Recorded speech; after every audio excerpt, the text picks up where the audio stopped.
Os versículos usados nos vídeos que traduzimos nem sempre correspondem a versões em português. Muitas vezes precisamos traduzir do original em inglês para fazerem sentido no contexto do vídeo.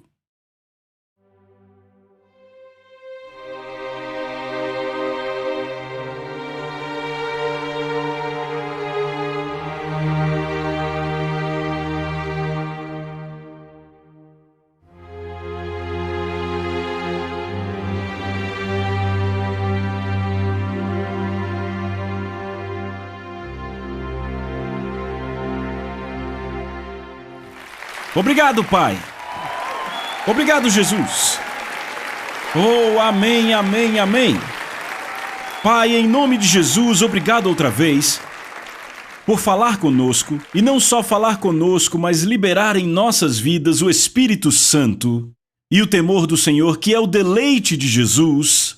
Que Ele seja nosso deleite. Eu te peço, Pai, que a Tua palavra não só penetre em nossos corações, mas que possamos perceber, vindo de dentro e sobre nós, o Santo Espírito do temor do Senhor, que Jesus possa ser exaltado e glorificado à medida que o contemplamos. Espírito Santo, permita que o contemplemos. Iremos de glória em glória em glória, pelo Espírito do Deus vivo, e por isso te damos glória, honra e louvor, com ações de graças, no nome maravilhoso, inigualável e único de Jesus. E todos que concordam gritam: vamos, louve a Ele!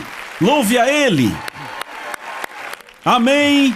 Amém, amém, amém! Amém, você pode sentar, vamos direto para a próxima lição. Estamos na lição 3 aqui, do temor do Senhor, e o título dessa lição é a glória de Deus. Agora, eu disse isso na última sessão e vou dizer de novo.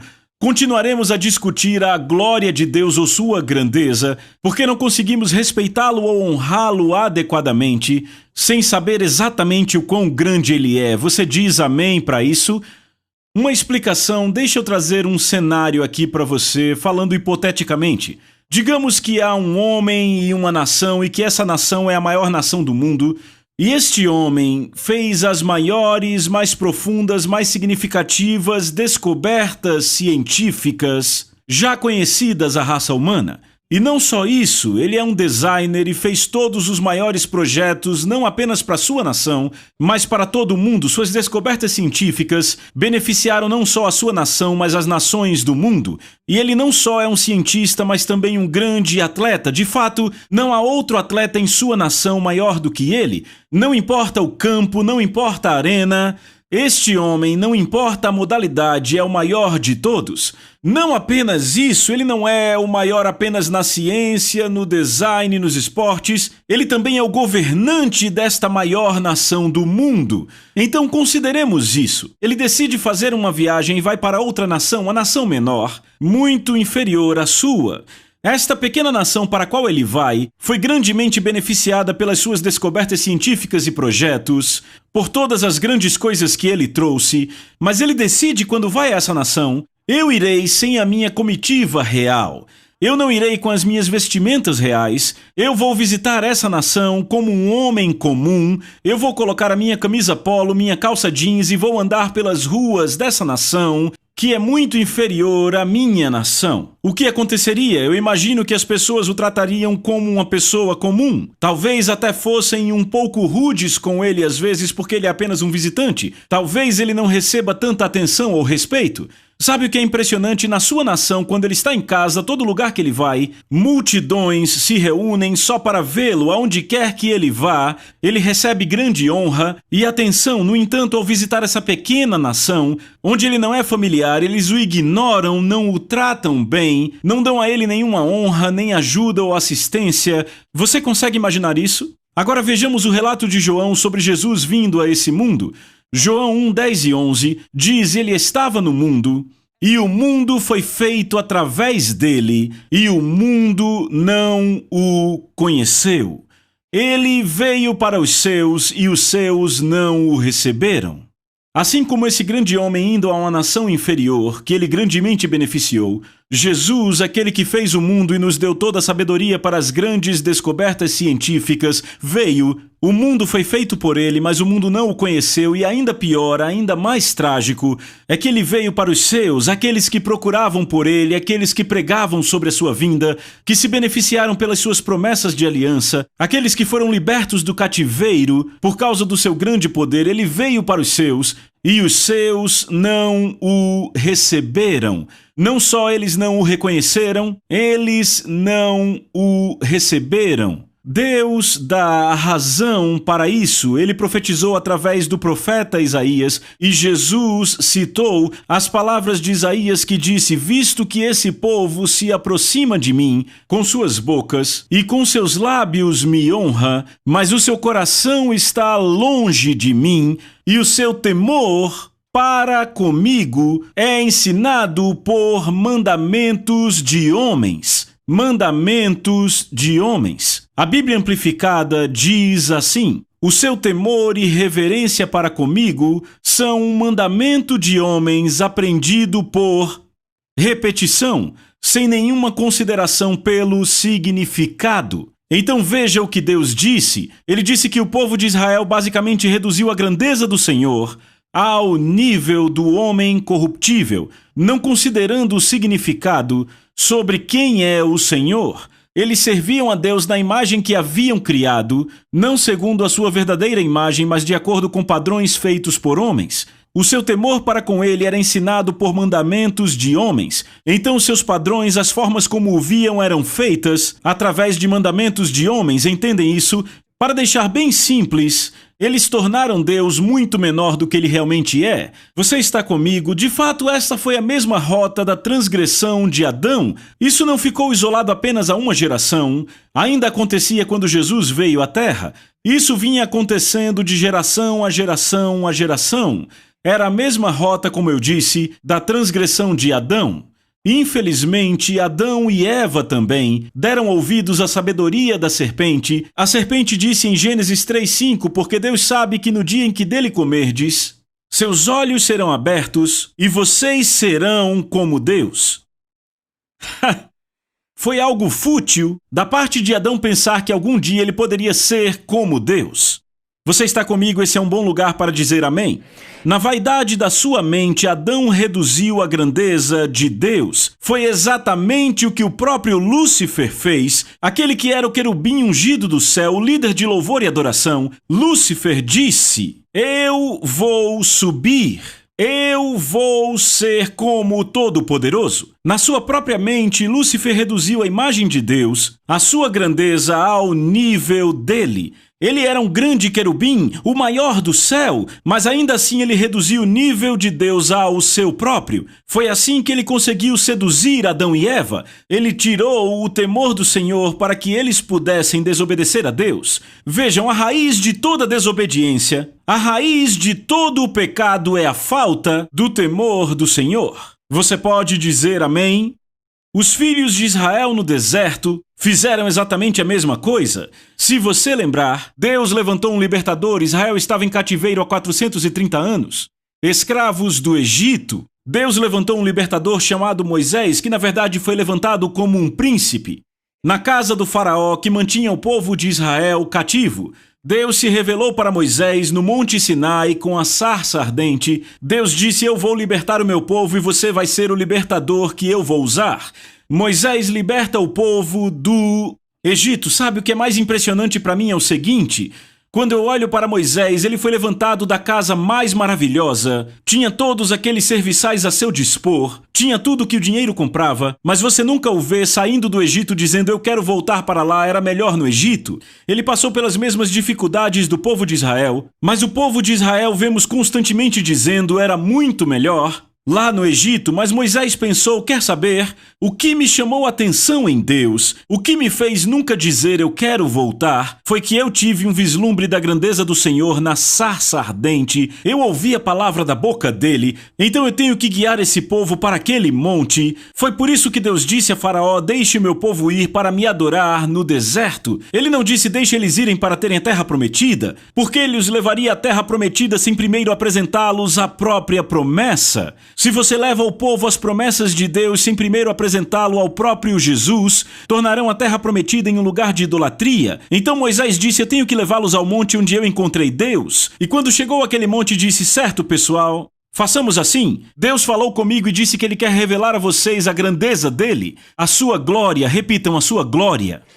E ele disse: eis o que precisam fazer, vocês precisam se preparar para os próximos 2 dias, porque na manhã do 3º dia, Deus literalmente vai descer a esse monte, e Ele vai revelar a sua glória, a sua grandeza. Estão acompanhando? Então Deus desceu aquele monte no 3º dia. Quando Deus o fez, as pessoas reagiram de uma forma impressionante. Eles, ato contínuo, começaram a fugir de Deus. Foi por isso que Moisés olhou para eles em Êxodo 20:20 e disse: não temais, Deus veio para vos provar e para que o seu temor esteja diante de vós, a fim de que não pequeis. À primeira vista soa como contradição. Moisés disse: não temais. Repitam: não temais. O que ele está dizendo é: não tenham medo de Deus, porque Deus vai testar vocês para ver se o temor dele, se o temor santo dele está em vocês, porque esse temor vai evitar que vocês pequem, a fim de que não pequeis. Certo, então bem aí, Moisés está tratando da diferença entre ter medo de Deus, ter medo dele e o temor do Senhor. Há uma diferença. Como o povo de Deus não temia a Deus, eles fugiram e disseram: Moisés, estamos com medo dele, estamos assustados com ele. Você fala com Deus e fazemos tudo o que ele disser, certo? Então Moisés, desta forma, vai até Deus, e Deus disse: muito bem, eu quero que você e Arão subam ao topo do monte. E o que é interessante é que, se você continua lendo o livro de Êxodo, vê que Moisés passou 40 dias e 40 noites com Deus no topo do monte. Arão, por alguma razão, acaba voltando para o povo, porque ele encontrou mais conforto na presença do povo do que na presença de Deus. Isso é algo que você descobre em pessoas que não temem a Deus. Elas se sentem muito mais confortáveis com pessoas do que com Deus. A pessoa que realmente teme a Deus ama as pessoas, ama estar com elas, mas o seu amor, a sua paixão é estar próxima a Deus, porque o temor do Senhor as aproxima dele. Estão comigo? O temor do Senhor te liberta de qualquer tipo de medo dos homens. Eu vou dizer, pessoas enredadas com medos humanos, o que as pessoas pensam de mim, são pessoas que não têm o temor do Senhor. Oh, o temor do Senhor nos liberta e nos revigora, amém?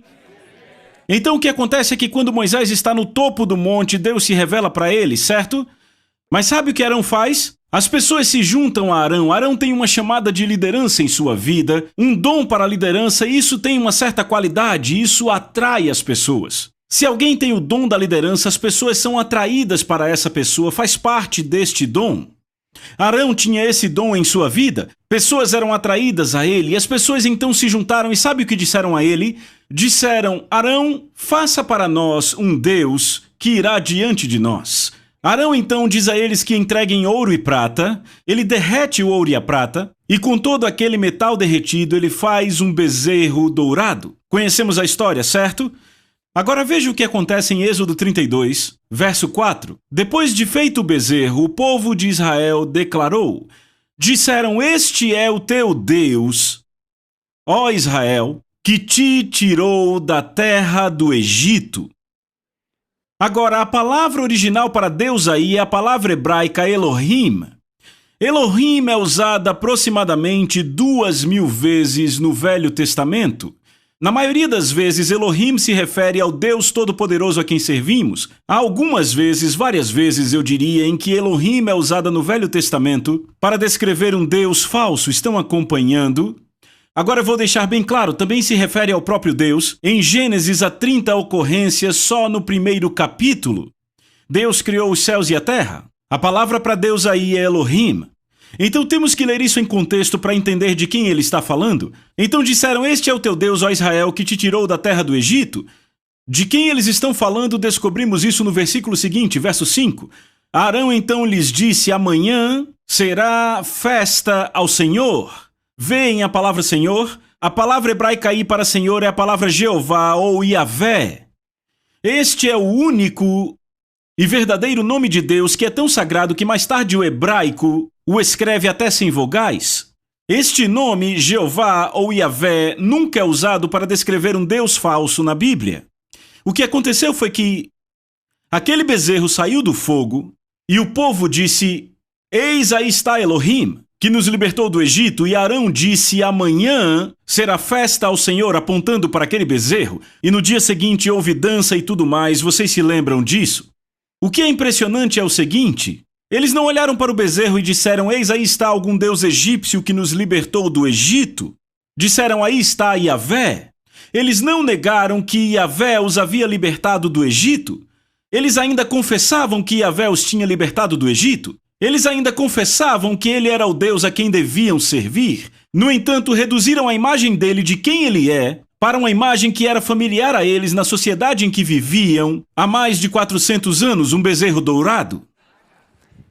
Você está pegando isso? Então o que fizeram foi reduzir a imagem de Deus, reduziram a sua glória a uma imagem que era familiar a eles. Por isso que Deus convidou Arão para o topo do monte. Deus não queria ser mal representado por este líder, mas por Arão congregar-se com aquele povo, ele trouxe o que havia de familiar na sociedade em que ele crescera. Foi por isso que veio o bezerro e ele disse: aí está, vamos fazer uma festa para Yahvé que nos libertou do Egito. Você está entendendo? Eu perguntei se você está entendendo isso. Então, no Velho Testamento podemos ver como Deus foi reduzido a uma imagem que a sociedade da época conhecia. Bem, eu tenho novidades e não são das boas. O apóstolo Paulo disse que a mesma coisa aconteceu no Novo Testamento, de fato nos dias em que estamos vivendo agora também. Porque Paulo escreve no livro de Romanos, e ele diz em Romanos capítulo 1, versos 20 e 21, pois desde a criação do mundo, os atributos invisíveis de Deus são claramente vistos. Alô! Falamos disso na sessão passada, falamos das estrelas, falamos da criação. Os seus atributos invisíveis são claramente vistos, sendo entendidos pelas coisas que são feitas, mesmo seu poder eterno e divindade. Deus revelou tudo isso na criação, não é maravilhoso? Então eles são indesculpáveis. Agora vejam isso, porque embora conheçam a Deus, você viu isso? Eles conhecem a Deus. Eles não o glorificaram como Deus, nem foram gratos. Eles não o glorificaram por quem ele era. Certo? Os filhos de Israel reconheciam a libertação de Jeová, mas não lhe deram a honra, a reverência ou a glória que ele merecia. Bem, as coisas não mudaram muito, porque veja o versículo 23 de Romanos 1. Ele continua dizendo: e mudaram a glória do Deus incorruptível em semelhança da imagem de homem corruptível. Eles mudaram a imagem do Deus incorruptível em uma imagem feita pelo homem corruptível. Em nossa sociedade hoje, não adoramos vacas. Nós não adoramos insetos ou coisas que rastejam, não na cultura americana. Você pode encontrar isso em algum lugar na Ásia, mas não encontra em nossa cultura. O que é que a nossa cultura adora? Dinheiro? Bem, vamos mais fundo na raiz disso, o homem corruptível. Sabe, a mídia é tão rápida em elevar pessoas, querem fazer com que astros de rock pareçam deuses para as crianças. Encaremos, nós adoramos homens corruptíveis em nossa sociedade hoje. Ou seja, o que acontece na sociedade hoje é basicamente a adoração do homem. Nossa sociedade não vai reduzir Deus à imagem de um bezerro. O que fazemos é reduzir a sua glória a uma imagem feita como nós. Ou seja, em outras palavras, nós o reduzimos da glória de quem ele é e o trazemos para o nosso nível. Então esses pensamentos já estão em minha mente há anos e anos. Servimos a um Jesus na imagem que fizemos. Em minhas viagens a centenas e centenas, talvez milhares de igrejas ao longo desses 25 anos, eu tenho observado como reduzimos a imagem de Jesus e de Deus a uma imagem que seja como nós. Eu disse assim como nós. Dizemos, ele é meu amigo, é meu parceiro. Não me entenda errado, Jesus disse, vocês são meus amigos, mas aí ele impôs uma condição. Ele disse, se fizerem tudo o que eu vos ordeno. Abraão foi amigo de Deus porque Abraão obedeceu a Deus, tremia diante da palavra. Ele obedeceu a Deus até quando não fazia sentido, quando Deus disse, me dê seu filho, seu único filho, aquele pelo qual você esperou por 25 anos. Deus disse, você é meu amigo. Jesus disse, vocês são meus amigos se fizerem tudo o que eu vos ordenar. Mas chamamos Deus tão displicentemente de amigo Nós quase reduzimos a imagem dele, e à medida que os anos passam eu vejo isso com mais clareza ao longo desses 25 anos. Ele é quase um papaizinho doce no céu que vai nos dar tudo o que quisermos. Percebemos agora que Deus entende minhas necessidades, Ele me entende e vai me dar tudo o que eu desejo, e então basicamente o que fazemos é reduzirmos Deus à nossa imagem. Basicamente temos feito isso de duas formas. Repitam, uma de duas formas. A primeira forma com a qual reduzimos a imagem de Deus à imagem do homem é quando agimos como se Deus não visse as nossas ações, palavras ou atitudes. Se olharmos Ezequiel capítulo 8, verso 12, os líderes, e estamos falando dos líderes espirituais da nação religiosa, a nação com aliança com Deus, estamos falando dos líderes do povo de Deus, a sua nação. Fizeram a seguinte afirmação, disseram em Ezequiel 8:12, isso é Deus falando sobre eles. Deus disse, filho do homem, você vê o que as autoridades estão fazendo aqui na escuridão? Cada um diante da sua figura predileta. Fizeram imagens do que seria Deus. Eles pensam consigo mesmos, Deus não nos vê. Agora, eu vou contar uma coisa.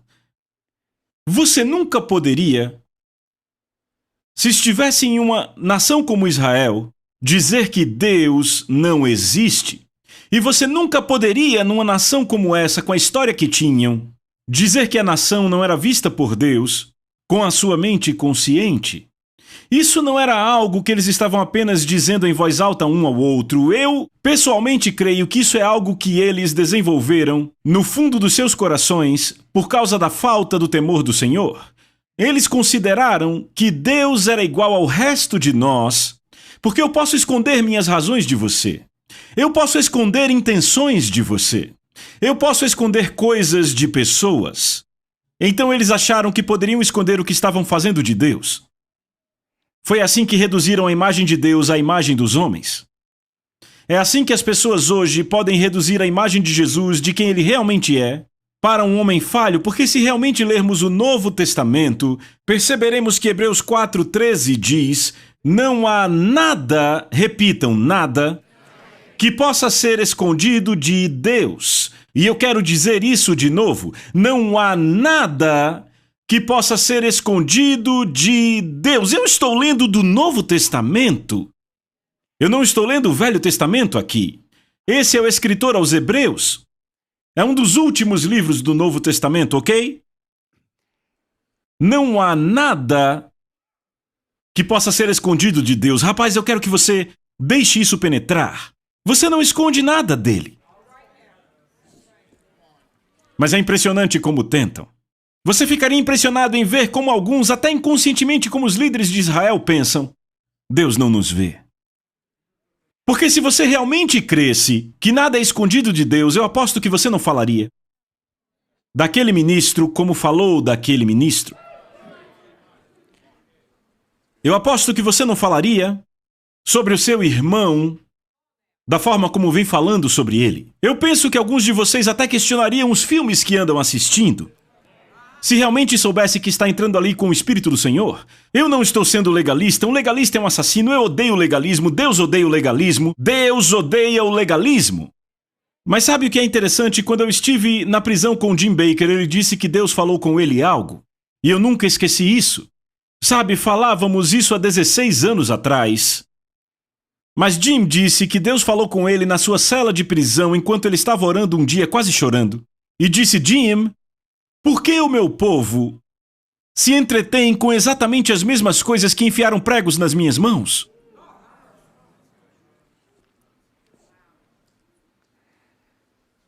Eu imagino que não falaríamos da forma que falamos com nosso cônjuge ou filhos se realmente crêssemos que não podemos esconder nada de Deus. Quando você anda numa consciência alerta do temor do Senhor, você sabe que nada é escondido dele. Eu já ouvi ministros me dizerem antes, já os ouvi dizerem coisas enquanto ficava ali sentado tremendo que pensei, como você sequer diz isso? Estando no ministério? Como você diz isso? Você acha que Deus está simplesmente passando por cima, virando sua cabeça? Você está comigo? Eu acho que vocês estão muito quietos porque estão ouvindo bem. Hebreus 4:13, não há nada que possa ser escondido de Deus. Tudo em toda a criação está exposto e permanece patente diante dos seus olhos. Tudo. Todo motivo, toda intenção, toda palavra, todo ato permanece patente diante dele, porque ele não é um homem. Você está comigo? E é para ele que todos nós devemos prestar contas de nós mesmos. É por isso que Jesus diz enfaticamente àqueles que ama: vocês não podem esconder seu verdadeiro eu para sempre. Em breve vocês serão expostos. Eu estou lendo o Evangelho de Lucas, capítulo 12, versos de 2 a 5, nas versões A Mensagem em inglês contemporâneo. Vocês não podem esconder seu verdadeiro eu para sempre. Em breve vocês serão expostos. Não podem se esconder atrás de uma máscara religiosa para sempre. Mais cedo ou mais tarde a máscara escorregará e suas verdadeiras faces serão conhecidas. Vocês não podem sussurrar uma coisa no privado e pregar o oposto em público. Eu estou falando com vocês como a queridos amigos. Deus é a quem vocês devem temer. O que ele está dizendo é que quando você teme a Deus, você não vai projetar a si mesmo diferente de quem você é. Pessoas que se projetam diferente do que elas são, enganam a si mesmas.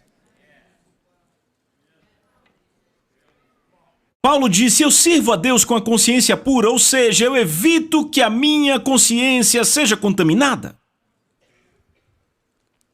Eu projeto quem eu sou, e se há algo de errado em quem eu sou, eu vou a Deus e deixo que sua graça conserte isso. Aleluia! Porque é isso que a graça dele faz. A sua graça é a sua presença que traz poder, que nos dá a habilidade de fazermos coisas que os ditos sábios não conseguem fazer na habilidade natural. A pessoa que teme a Deus diz: isso não é muito bonito. Eu tenho algo com algumas pessoas. Eu tenho uma tendência para fazer isso, eu não vou ficar escondendo, não vou ficar cobrindo isso, agindo como se eu fosse um grande guerreiro espiritual, quando na verdade eu estou falando dos meus irmãos e irmãs pelas costas. Deus, isso é abominação para você. Você odeia isso. Aquele que semeia discórdia entre os irmãos. Deus, remova isso da minha vida, e o que acontece é que agora você não tem mais nada a esconder. O temor do Senhor é límpido. Salmos 19 é límpido. Repitam, é límpido. Vocês não podem esconder o seu verdadeiro eu para sempre. Em breve serão expostos. Não podem se esconder atrás de uma máscara religiosa para sempre. Mais cedo ou mais tarde a máscara escorregará e sua verdadeira face será conhecida. Vocês não podem sussurrar uma coisa no privado e pregar o oposto em público. Eu estou falando a vocês como a queridos amigos. Deus é a quem vocês devem temer. O temor do Senhor lhes faz evitar isso. O Deus que guarda sua vida inteira, corpo e alma em suas mãos. Uau, isso é muito poderoso, não? O apóstolo Paulo disse em 2 Coríntios capítulo 5, verso 8, diz: estamos confiantes, sim, preferindo estar ausentes do corpo, estando presentes com o Senhor.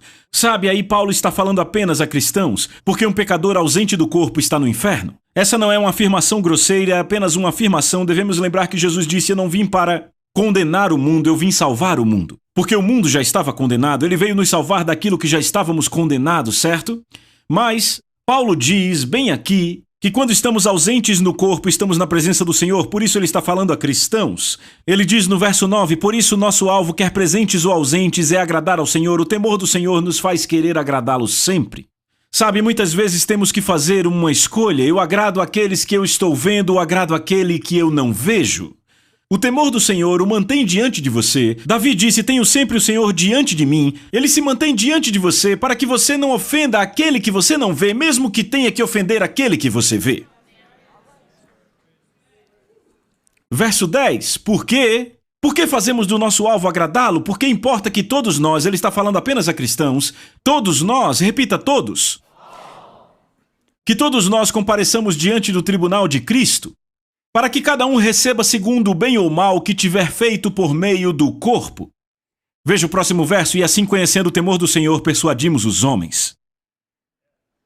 Paulo está dizendo que o temor do Senhor vai te manter preparado para estar diante dele e prestar contas. Nós cristãos não prestaremos conta dos nossos pecados, eles foram erradicados pelo sangue de Jesus, mas teremos que prestar conta pelo que fizemos no corpo que não agradou a ele. Como quando Pedro agiu como um hipócrita, porque ele estava comendo com os gentios, mas quando o grupo de judeus chegou, Tiago e o resto deles, ele se afastou dos gentios e manteve distância deles, porque ele não queria que Tiago se entristecesse porque ele comia com os gentios. E Paulo, diante de toda a igreja da Galácia, disse: ele é um hipócrita. Faltou a Pedro o temor do Senhor nessa situação, e pode ser que essa seja uma das coisas ruins pelas quais Pedro tem que prestar contas. Não é um pecado que vai custar a ele a eternidade, é algo que ele vai ter que prestar contas. Você está comigo? Eu perguntei, está comigo? A segunda forma com a qual reduzimos Deus ao nosso nível é presumindo que Deus é similar a nós. Dizem, Deus é meu amigo, ele entende meu coração, mas normalmente é uma justificativa para atitudes que contradizem a aliança. O fato é que estão desobedecendo a palavra de Deus.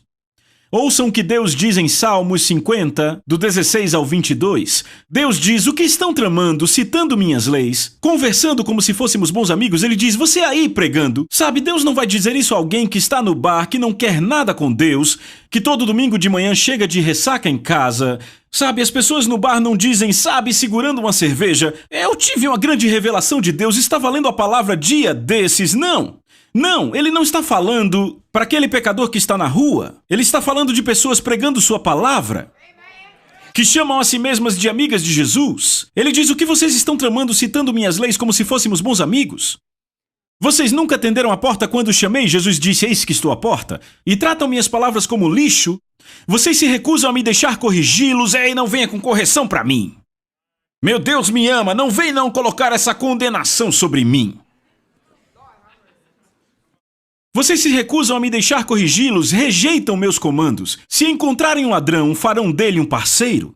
Sabe, o cara pode ser um desviado, uma péssima companhia, mas eu vou para a igreja e eu nasci de novo. Tá bom, vamos ser amigos. Estão comigo?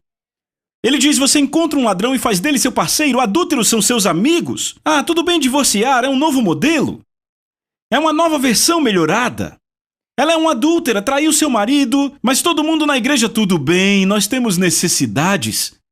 E Deus entende. Vai. Eu acho que está quieto o suficiente, não é?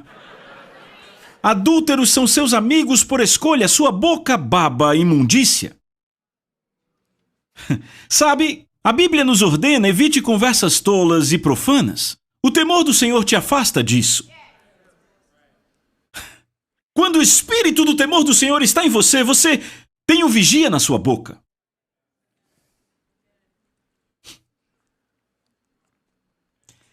Ele diz: a sua boca baba imundícia, mentira é uma séria arte para você, você está pronto para acusar seus próprios parentes e arranjar problemas com eles. Acabou o tempo desse jogo de descasos comigo. Deus disse: acabou o tempo desse jogo de descasos comigo. Vocês fizeram tudo isso e eu não disse nada. Notem que Deus disse: eu não disse nada. Ele tem ficado em silêncio. Ele disse: eu não disse nada. Então você pensou que porque eu não disse nada, eu sou como você?